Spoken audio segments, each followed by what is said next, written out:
Ministro José Ramón Cosío, es un placer de verdad poderlo entrevistar el día de hoy. Gracias por este texto lleno de tantos detalles y consejos. De verdad, yo que siento que no sé mucho de derecho, lo entendí perfecto y eso se agradece. Gracias por estar aquí. No, al contrario, muchas gracias por la invitación y por la posibilidad de platicar sobre este libro que, como muy bien lo dices, pues tiene mucho que ver con la situación que estamos viviendo en el país. Son reflexiones que he ido acumulando a lo largo de varios años, porque pues no nos cabe a nadie ninguna duda que necesitamos una reforma del sistema de impartición y de procuración de justicia en el país, desde luego no la que ha planteado el presidente López Obrador y la que le ha aprobado la mayoría. Pero ese libro trata precisamente de ir recogiendo estas reflexiones para pues plantear cuáles son de verdad los cambios que requiere la justicia y el Estado de Derecho en el país desde mi punto de vista.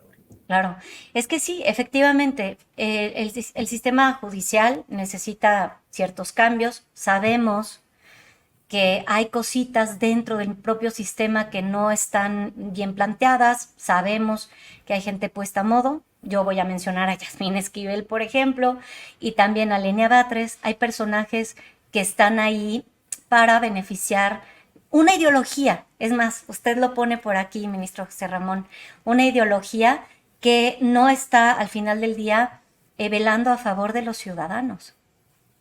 No, yo creo que este es uno de los puntos centrales. Mira, yo entiendo que hay democracia, yo entiendo como todos que en democracia se gana, que en democracia se pierde, eso así es los procesos democráticos. Sin embargo, lo que no es admisible, que es quien utilizando vías democráticas para llegar al poder, una vez que esté en el poder, cierre las vías democráticas, cierre las posibilidades para ser sustituido por otra persona que tenga una mejor propuesta, que plantee mejores resultados, que tenga una forma distinta.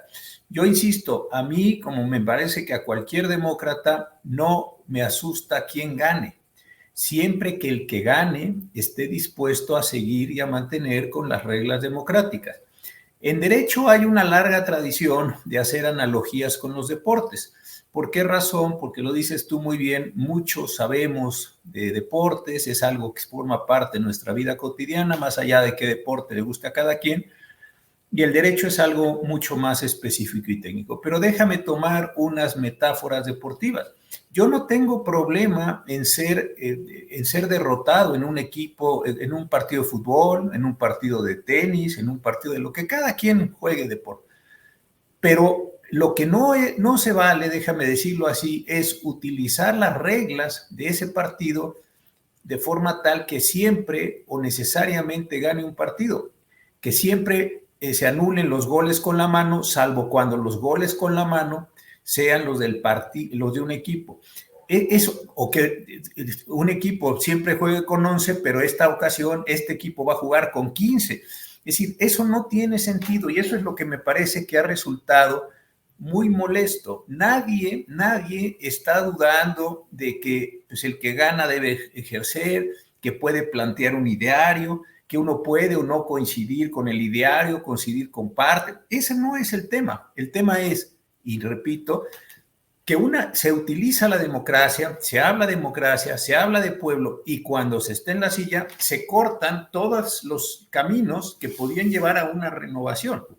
La Ah, renovación del poder político pues tiene que ver con los resultados y nadie puede decir que los resultados de este sexenio sean buenos, por donde los veas, nivel de endeudamiento, número de personas desaparecidas y no localizadas, personas asesinadas.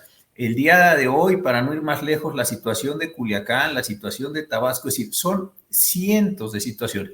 Un gobierno responsable, una persona madura, acepta sus errores, acepta irse, y acepta que venga otra persona que tenga una mejor propuesta que la suya para beneficio de una población o al menos para mantener una expectativa. Y aquí lo que estamos encontrando es que no se ha dado. Entonces se han ido apoderando de las instituciones precisamente para impedir que en el futuro se produzca esta renovación normal, natural, intrínseca, si quieres, de la propia democracia. Claro, y es por eso que el tema de meter una nueva propuesta en materia jurídica es tan peligroso, porque se está haciendo todo mal, no se puede poner gente a voto. Hablaríamos de votar pues, más o menos del tamaño, votos más o menos de Más hojas o del menos. tamaño de tu libro. Sí, Es, de entrada es imposible, sí, y para seguir pues sí, sí hay una, y aquí lo menciona José Ramón Cosío en su libro, en donde dice, bueno, en México hay un enorme hueco en materia de derecho. Desconocemos la Constitución, no hay una educación per se como para poder llegar y hacer una elección de esta índole. Es como si nos ponemos a elegir a los médicos, ¿no? Que te van a operar y a lo mejor necesitas un gastroenterólogo para que te opere no sé, la vesícula, y te van a poner ahí un cardiólogo, pues que no tienen nada que ver una cosa con la otra. Y es por eso que resulta peligroso. Ahora, la pregunta es, esto ya pasó, la reforma judicial ya pasó. ¿Cómo podría entonces defenderse el sistema de derecho en nuestro país? Porque muchos de nosotros nos sentimos como que ya esto ya acabó, esto se venció, pero a nivel constitucional, ¿hay algo que se pueda hacer? mira, son varias cosas que planteas muy interesantes estos. Déjame decir algo, este libro yo se lo dediqué a quien fue mi mentor, mi profesor, que fue Héctor Fixamudio. Héctor Fixamudio debe haber cumplido el 4 de septiembre de este año 100 años y fue una persona muy destacada, muy importante para, pues yo creo que todas las generaciones recientes de México. Y él era una persona, yo pienso que le aprendí algo, donde no perdía la esperanza. A él le tocaron momentos muy autoritarios, le tocó vivir el 68 cerca del doctor Barro Sierra, le tocó vivir los dislates del echeverrismo y del López Portillismo, y a pesar de que estaba él en esa situación, pues él siguió escribiendo, él siguió proponiendo instituciones, por ejemplo, lo que hoy es la muy vergonzosa Comisión Nacional de Derechos Humanos, que es una pena lo que hay ahí, y quienes están ahí, pero en su momento él fue el quien la propuso y trató de ir encontrando los medios, los mecanismos para resolver muchos problemas. Bueno, y esto es importante y tú lo pones muy bien, que lo recordemos, porque no todo puede ser, ni debe ser, ni tiene por qué ser desesperanza. Yo creo que con motivo de esta reforma se dio inicio a un movimiento cívico respetuoso e inteligente de muchos jóvenes. A mí me tocó marchar en las últimas dos, bueno, en todas las marchas que ha habido sobre el Poder Judicial o para apoyar al Poder Judicial, y en estas últimas encontramos a jóvenes que, pienso yo, no habían pensado en hacer vida política o no habían inclusive imaginado que iba a ir por su vida. Yo creo que ahí tienes una renovación. Dos, como tú también lo pones muy bien, nos va a obligar a pensar muchísimas otras cosas. ¿Cómo se puede actuar frente a un gobierno con las características del que se va? Y tristemente parece ser que van a nacer las características del gobierno que llega. ¿Cómo se puede actuar? ¿Cómo se pueden salvar derechos en este mundo donde parece que los quieren reducir? Entonces, todas estas discusiones son muy importantes. Este libro que yo es la primera vez que publico con Editorial Trillas y estoy muy contento por la calidad, por la revisión. De veras, no había tenido yo este gusto, pero son buenísimos en la forma que cuidan los libros, que los editan, que los preparan. Todo está realmente muy bien hecho. Y es una idea de, y tu programa es también esto, sigamos divulgando, sigamos explicándole a la gente por qué en el corto plazo les puede ser muy útil tener un ingreso, que desde luego lo es, pero no es útil en el mediano plazo y les va a ser devastador para sus vidas tener o meterse o pertenecer a las clientelas del presidente y de su movimiento. Esto les va a despedazar la vida, porque ese dinero no es infinito, ese dinero se va a acabar y se van a quedar sin los derechos y se van a quedar sin las pensiones. Y ahí es donde va a estar la tragedia. ¿Por qué? Porque lo que se había tratado de construir, y el libro trata de mencionarlo y criticarlo, porque tampoco es que ahora el pasado era perfecto y todos eran unas personas maravillosas y todo era fantástico, ¿no? Había una gran cantidad de problemas en el pasado, pero en lugar de resolver esos problemas se mantuvieron y se incrementaron con otros. Esa es la tragedia de esto. Pero, ¿qué es lo que va a pasar en el medio? ¿O qué está pasando? Que a las personas se les dice, no importa que el sistema de salud esté todo roto, no importa que haya, porque a ti te estamos dando una pensión de 8,000 pesos, 10,000 pesos. La pensión es buenísima, la pensión es importantísima, pero piénsalo así, vamos a pensarlo juntos. Yo recibo mi pensión de 10,000 pesos, puedo comprar los artículos básicos, puedo todo esto. ¿Qué pasa el día que me enferma mi niño recién Ya no nacido, mi niño alcanza. joven? ¿Qué pasa el día que se enferma mi madre, que es una mujer mayor?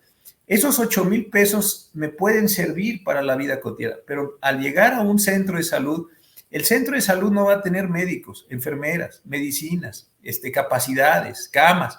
Entonces, está bien, tengo los 8,000 pesos para la vida cotidiana, pero el sistema de salud lo destruí. Y cuando yo diga que tengo un derecho a la salud, me van a decir, no, señor, usted no tiene un derecho a la salud, usted tiene un derecho a la pensión de 10,000 pesos. Ahí es donde está la trampa. Y viendo el déficit con el que nos deja y el nivel de endeudamiento con el que nos deja el presidente López Obrador, lo que vamos a encontrar en los próximos años es que esas pensiones no se van a poder sostener. Claro que no. Al menos de que haga una reforma fiscal, que no se atreven a hacerla porque tampoco se quieren pelear con el gran capital, porque además no son de izquierda. Un gobierno de izquierda hubiera hecho una reforma fiscal adecuada para que los que más ganan más paguen, probablemente con tasas progresivas, en fin, hubieran hecho otro diseño, pero no han molestado al capital. El capital, por cierto, ha ganado más dinero que nunca. Claro. Pero ese es el problema en el que nos vamos a meter en unos pocos años. No es que yo lo desee, pero es obvio. Entonces, Ya lo ¿qué vas a estamos tener? viendo. Claro, unos Ya lo servicios de estamos viendo. salud que no existen, dinero que no les vas a poder dar, clientelas allí, y eso lo único que va a generar, pues es una situación tristemente de mayor violencia. Por eso no tiene nada que ver la reforma del presidente López Obrador con la condición de la justicia. Sí, porque ahí lo que sabemos es que quiere hacerse del Poder Judicial, Por cuando supuesto. México tiene tres poderes, el Ejecutivo, el Legislativo y el Judicial.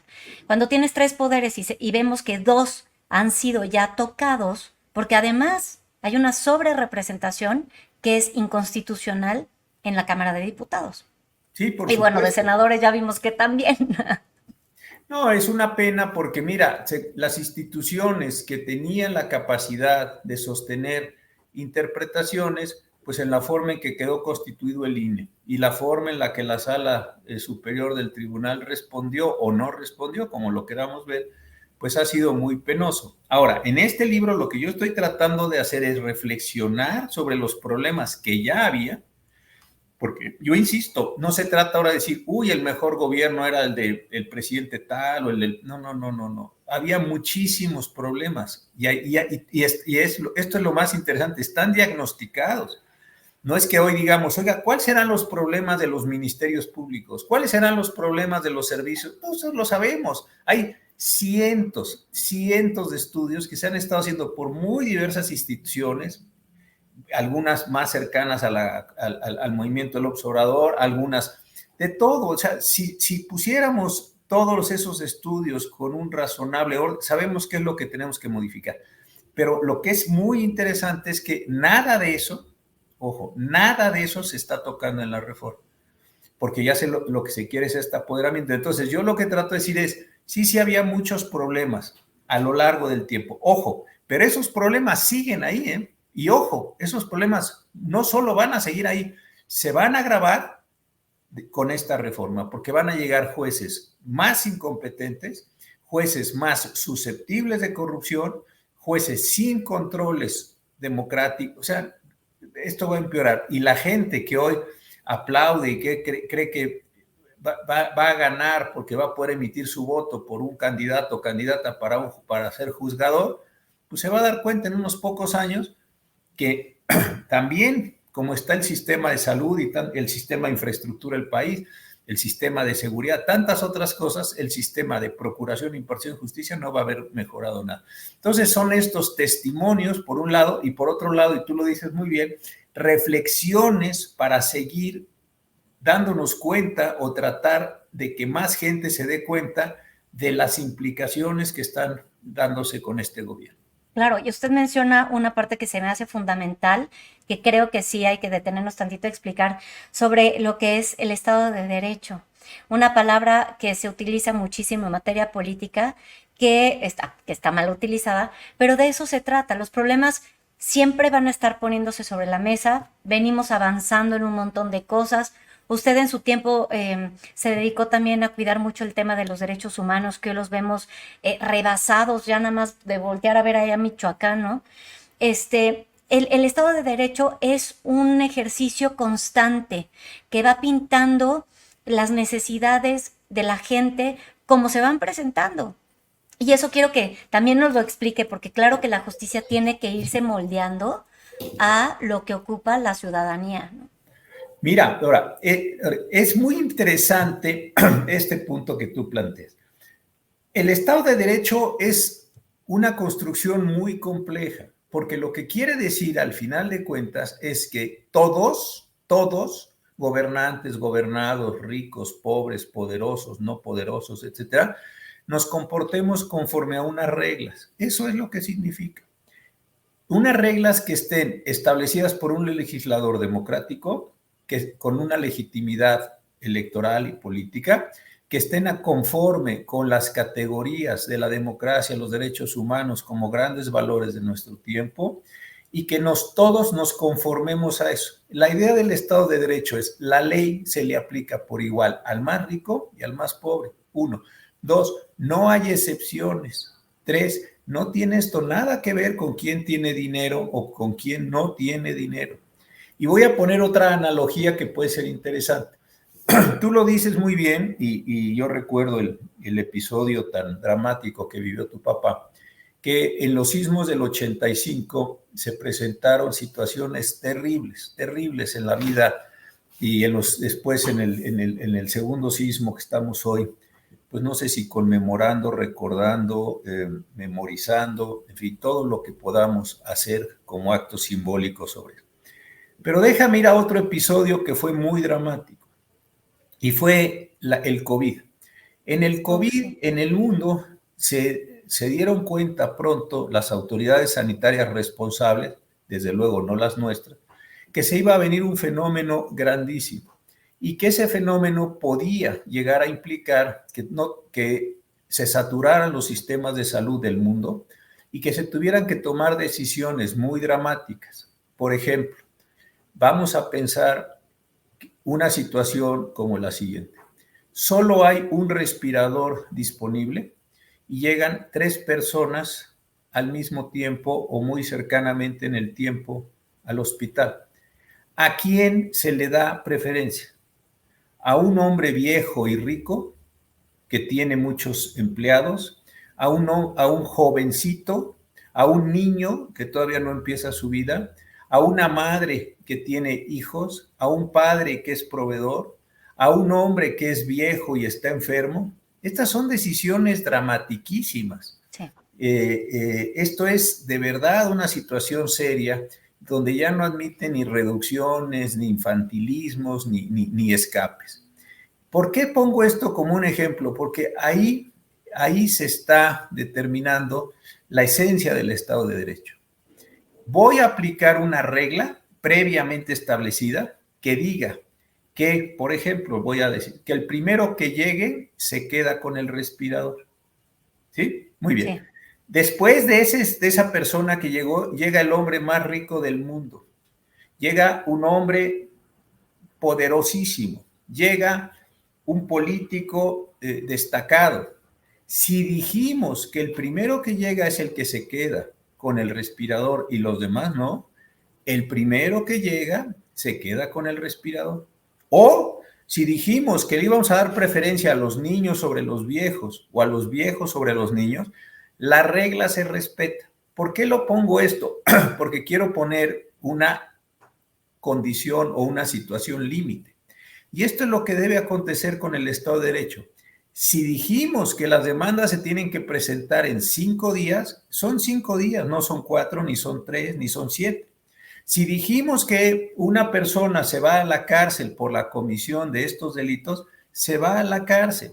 Esta es la idea del Estado de Derecho. Yo sé que quienes no están de acuerdo con el Estado de Derecho no lo están, no porque no quieran jugar en ese juego, sino simple y sencillamente porque lo que quieren es hacer su voluntad en el momento mismo en que la tienen que emitir.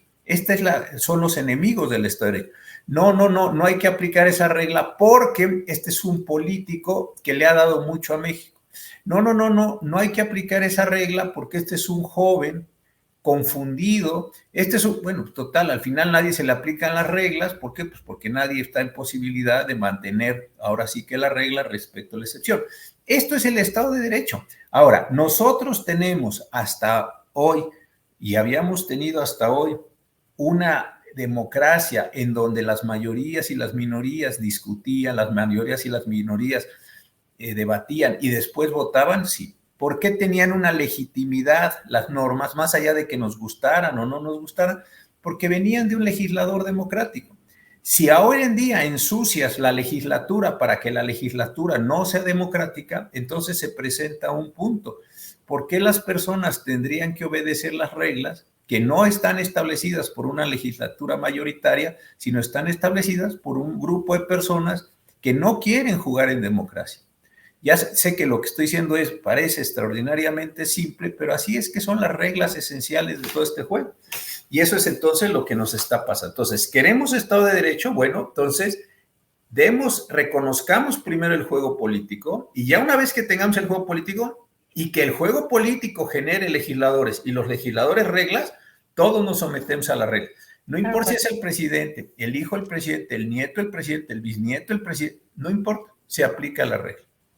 Y esto es lo que en este periodo, no estoy diciendo que el Estado de Derecho en México siempre ha sido muy malo, pero en este periodo, desde la presidencia de la República, no solo se incumplió el Estado de Derecho, sino que creo que lo más grave es que se ridiculizó el Estado de Derecho. Sí, y con frases fuertísimas, claro, como no me vengan a decir a mí exactamente que la ley es la ley. Exactamente. Entonces, cuando tú eres como gobernante y dices, obedezcan la ley, ¿por qué voy a obedecer la ley si tú eres el primero en que no quieres obedecer la ley? Claro, y cuando estamos viendo las distorsiones. Sí, por supuesto, y estamos viendo en las calles delincuencia, estamos viendo cómo el ejército sale a decir, no, pues aquí nosotros nivelan el entierro, se están matando entre cárteles. ¿Y dónde está la democracia? ¿Y dónde están los derechos humanos de los otros? ¿No? Ahí está el tema. Ahora, yo me imagino que dentro de la Constitución debe haber herramientas para defender al Poder Judicial. Platicábamos mi papá y yo el otro día del artículo 136. Yo sí quiero saber su opinión, ministro. Bueno, antes del 136 hay varias cosas. Se han promovido ya algunos juicios, recursos ante la Suprema Corte.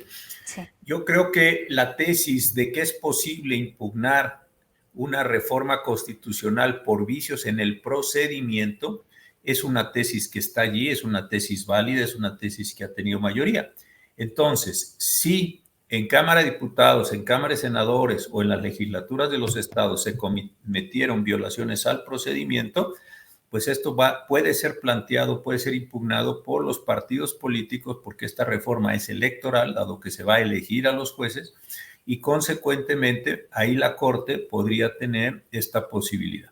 Segundo, también sé que se están promoviendo amparos. Ayer no he visto el boletín completo, pero muy rápidamente escuché que podría haber unas determinaciones en la Corte al respecto. Entonces, ahí hay otro mecanismo de impugnación que se está ejerciendo. Y después, pues van a venir todas las normatividades, tanto del Congreso como del INE, etcétera, para tratar de implementar la reforma. Muchas de ellas son impugnables en procedimientos de control constitucional. Entonces, creo que sí hay todavía algunos, no son muy amplios, pero sí todavía hay algunos elementos que permitirían impugnar la reforma en este mismo caso. O sea, hay varias herramientas para poder impugnar antes de llegar al artículo 136. Todavía el artículo 136, claro, porque tú lo dices muy bien, el artículo 133 no lo dice así el artículo 133, pero se ha considerado lo siguiente.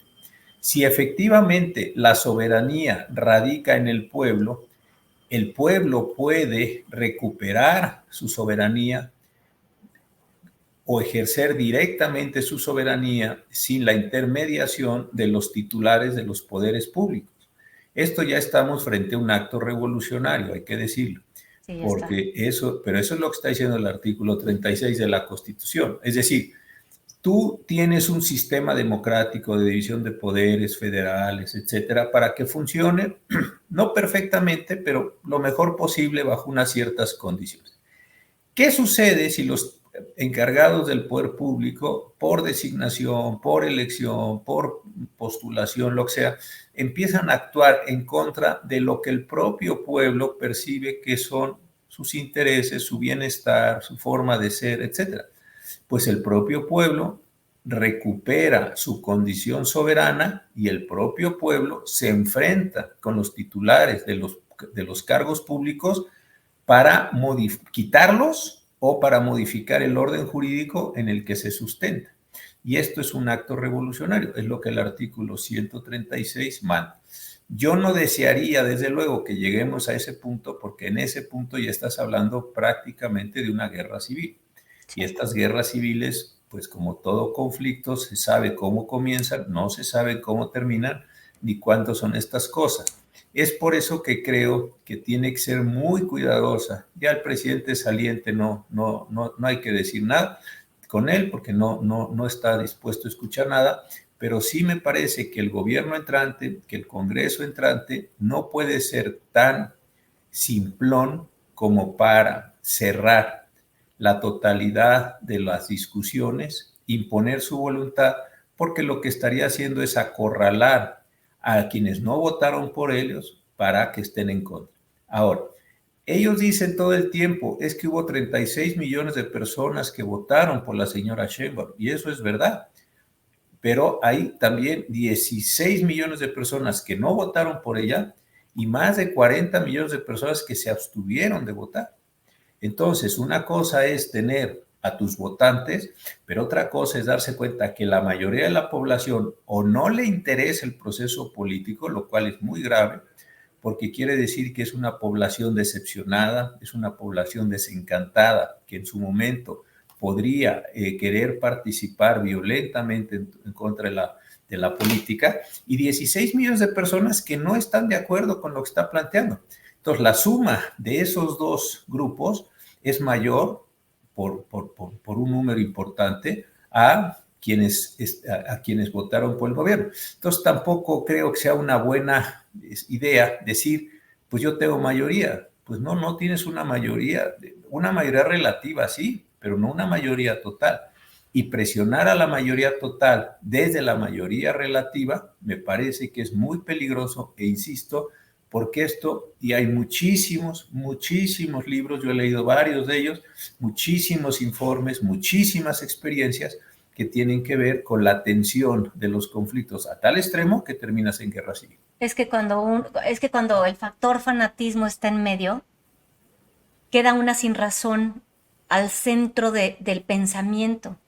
Ninguna ideología, ninguna funciona para el progreso de la sociedad. Al final del día todos tenemos diferentes necesidades, observaciones. Dicen que una mente es un mundo. No, bueno, pues vamos a juntar un montón de mentes y ahí es cuando está la oportunidad o de hacer el bien o de tener un retroceso.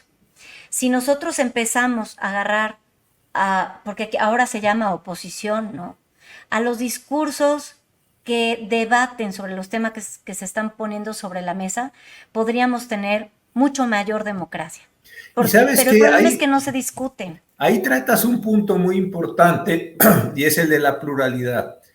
Yo entiendo, insisto, que quien gana en democracia gana, pero lo que no creo que sea democrático es como yo gané por una mayoría, todos los demás tienen que incorporarse o todos los demás tienen que subordinarse, todos los demás tienen que aceptar el pensamiento mayoritario. Lo que ha manifestado y lo que ha construido la condición constitucional es, y el tema de los derechos humanos es, tu mayoría puedes hacer todo esto, estás autorizado, estás legitimado, está bien, es lo propio de la democracia, pero hay ciertos elementos que precisamente para mantener el juego democrático no puedes tocar. Y esta es una experiencia humana, concreta, real, que tuvimos, y el ejemplo sobre el cual se ha abordado esto es la Alemania nacionalsocialista. Hitler ganó por un porcentaje altísimo de votos. En eso nadie lo discutió. Los alemanes de entonces, las alemanas de entonces quisieron comprar esta ruta de vida, estupendo. ¿Qué fue lo reprochable? Que cuando llegó dijo, todos los que piensan distinto a mí, todos los que no forman parte de esta raza, todos los que tienen una serie de preferencias sexuales, religiosas, etcétera, que no le parecen bien a este pensamiento único nacional socialista, van a ser eliminados. Ahí es donde está el problema, no en que ganara la elección, sino en no se puede llevar la condición de gobierno a un extremo tal que termines por destruir a todos los que no piensan por ti. Venezuela es un caso muy interesante, más allá de lo que sabemos. El 25% de la población de Venezuela está fuera de Venezuela. 25%. Es decir, pensémoslo, 100 millones de personas fuera de la población de un país, que desde luego no es Venezuela, tienes 25 millones de personas que se fueron porque no tienen un modo de acomodarse, se sienten inseguras, no tienen oportunidades, no coincide, por todas las razones que se quiera.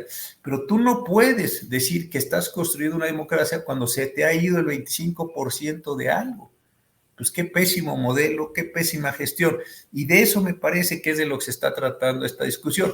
Yo desde luego, ya para si quieres ir cerrando, yo desde luego en este libro pues no doy remedio, pues sí digo, oiga, sí hay muchos problemas en la justicia, sí hay muchos problemas en el Estado, muchísimos. Sí sabemos cuáles son, sí sabemos qué tendríamos que arreglar, sí sabemos cuánto cuestan inclusive, pero no son los de la reforma, porque los de la reforma, y es un problema de tristemente sentarse a esperar para después salir con la consabida frase de se los dijimos, que esto va a tener un final muy feo, se va a lastimar a muchísimas personas, se va a incrementar la violencia, se va a permitir una mayor intervención de las delincuencias en la vida social del país y después esto que voy a decir es muy triste para mí, vienen entonces las soluciones violentas. Las soluciones violentas son guerra civil, golpes militares, son cosas horribles, donde la población sufre muchísimo. ¿Por qué? Porque se llevan las cosas a tal extremo que después hay que dar manotazos. Yo no he estado a favor de los manotazos, sino de las soluciones que pueden ir incrementando. Esto es lo que es obvio que va a pasar. No porque yo sea muy sabio ni porque sea muy listo, No, simplemente sí, porque leo, sé lo que pasó en Grecia, sé lo que pasó. O sea, esto está cantado que va a ser la población que más la va a sufrir. Los que tengan dinero, educación, cultura, se van a ir. Van a sí. llevar su dinero fuera, van a mandar a estudiar a sus hijos fuera. Los que se van a quedar la van a padecer. Y un día esa pensión de 10,000 pesos, que es con lo que se ha construido la clientela, van a tener los 10,000 pesos, sí, luego no van a tener los 10,000 pesos, no, y luego no van a tener hospitales a los cuales llevar a sus niños, a sus hijos. Los ricos sí van a seguir teniendo los hospitales, los seguros, y esta población a la que le habla el observador la van a dejar enormemente destruida. Sí, no, y aparte vienen otras cosas, viene una inflación, probablemente una recesión, estamos viendo el retiro de los mercados, estamos viendo cómo las cosas no están funcionando en nuestro país y luego a lo mejor el día de mañana con esos 10,000 pesos no te alcanza para un pollo. Las cosas se están poniendo muy complejas. Yo siento, y lo he dicho en muchos programas, ministro, que probablemente esto que estamos viviendo en México es porque México necesita nuevos héroes. necesita nuevos personajes, necesita dejar de creerse las cosas. Usted lo mencionaba ahorita al principio de la entrevista. Usted lee mucho y aquel que no lee está condenado a creer aquello que dice el que sí lee, ¿no? Entonces, no podemos creernos la historia que nos están platicando así nomás, esperando a ver que se resuelva. Nosotros tenemos que ser una sociedad activa que empiece a tener un razonamiento puntual y lleve a México a otro lugar, porque ahorita lo que estamos viendo es, pues sí, un riesgo enorme en la pérdida de la democracia. El Poder Judicial, que debe de quedarse como tal, lo marca la Constitución como un poder aparte y un poder que nos defienda. Y pues ya veremos qué pasa en los siguientes días, ministro. Muchísimas gracias No, por estar gracias a aquí ti de con veras por la nosotros. oportunidad. Sigamos en contacto y te agradezco muchísimo todos tus comentarios y tu intervención y esta posibilidad de estar contigo y tu audiencia. Al contrario, le agradezco muchísimo su tiempo y de verdad felicidades por este texto que está increíble. Gracias, gracias de verdad. Gracias. Hasta Saludos luego. afectuosos. Hasta luego.